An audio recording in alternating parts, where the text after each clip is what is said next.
Hi. Well, recently I made a video showing some breakfast pies. They were good, but then later I tried the sausage gravy biscuit pie and that was the best. Today I'm going to use this for my biscuits.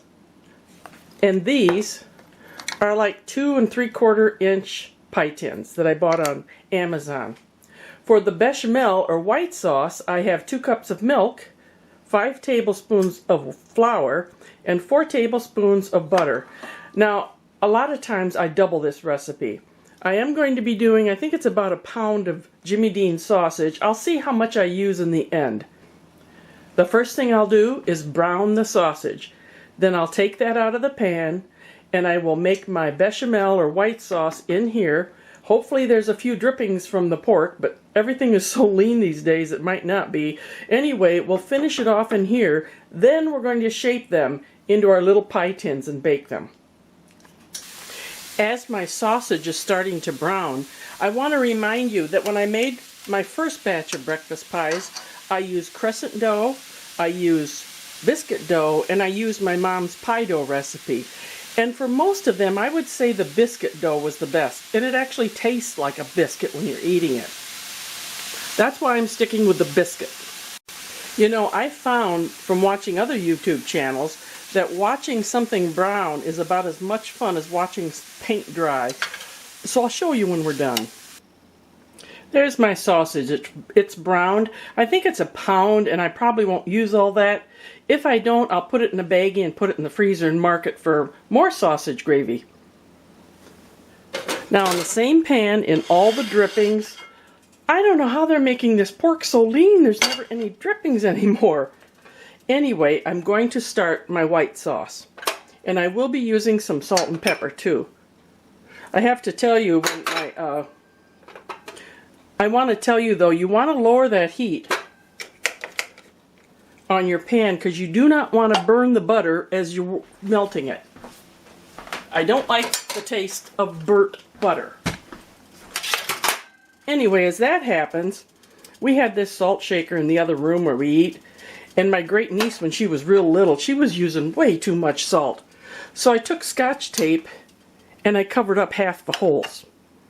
Well, that lasted pretty good, but about 4 she goes, "Aunt Vonnie, you know there's tape over these holes?" And I told her yes, and I told her why.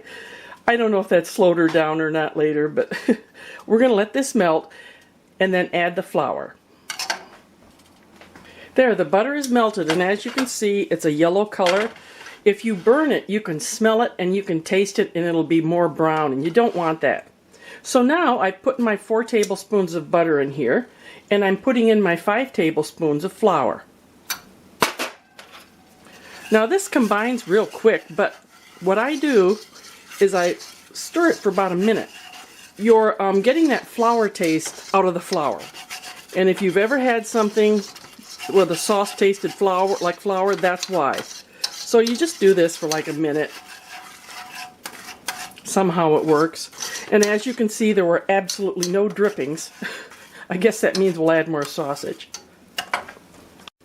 Now I'm going to add the 2 cups of milk. Now a lot of times I'll double this sauce recipe because I've done 1 pound of sausage. But we're just doing a single batch today. We'll let this thicken. Now you can turn it up a little if you like. I'm going to add a little bit of salt and pepper. Now Martin and I like pepper, so I probably add more than you do, but remember, whatever you add, the flavors intensify as it freezes, as it sits in the refrigerator. So don't add too much at this point. Let's let that thicken. My sauce is perfect. See what that's like? It's thick but not paste. So now I'm going to add my sausage. And like I said, I'm not sure how much I'll put in. You know, this is kind of like my friend with the bacon, with a BLT. He says, if you're going to make a BLT, put bacon in it. Well, if you're going to do sausage gravy, put some sausage in it. Haven't you had this where there were just a few flecks?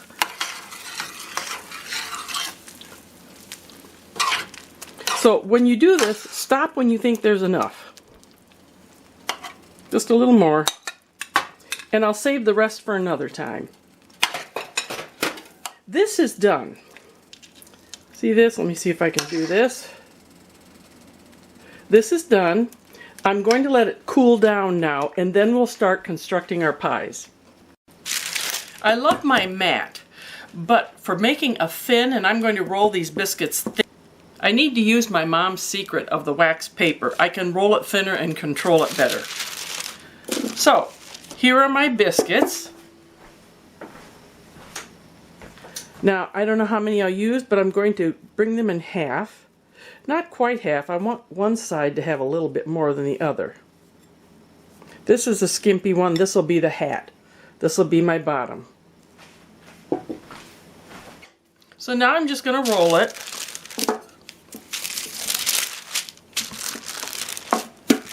And I want that a little thinner. I don't want a real thick crust on these. And that looks perfect. Then if you remember, I take this, I just put my pie tin there and peel it off. Actually, I can peel it off now. See, I'm just going to put it in there. You want some over the side, helps it seal better. There, you put in as much as you like. I tend to like to put in as much as I can so you can really taste the sausage gravy. Okay, I take this off. I will lift this off.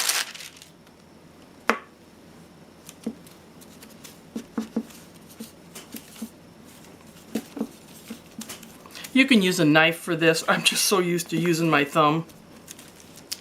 My tool of choice. There, now I'm going to crimp it a little bit. See that? And then I will vent it before I cook it.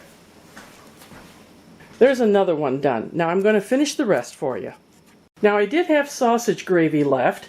I could have cracked open another can of the biscuits, but I'm going to freeze this and mark it, and I can pull it out, thaw it, and use it again. Now I'm going to put an egg wash on these. When I do my egg, I like to really whip it so there aren't any globs. Egg wash. Some people say only use the yolk. Some say only use the white. Some say add water. I don't know what's right. I'm just using the egg. Now, as you see, I have one of my traditional shaped pies in the middle here. Well, as you're rolling these out, you're going to have a little left from each one. So I set that aside, and I decided to make it my old traditional size. This will help them brown on top. And I'm going to put them in for 20 minutes and check them. I'll let you know how long it really went. All set. That biscuit just puffed right up, and they are beautiful looking. And because I crimped the edges, there's no overflow. Let me cool these a bit and I'll crack one open for you. Oh, did these turn out good? Look at that. A lot of filling in there. Beautiful crust. It puffed up quite a bit. Now, like I said, I heated these up after I froze them in the microwave for about a minute. Then I put them in the oven to crisp them up if you like. Give this one a try. It's really not that hard. There's a few steps, but make enough to last a while. Till next time, bye-bye.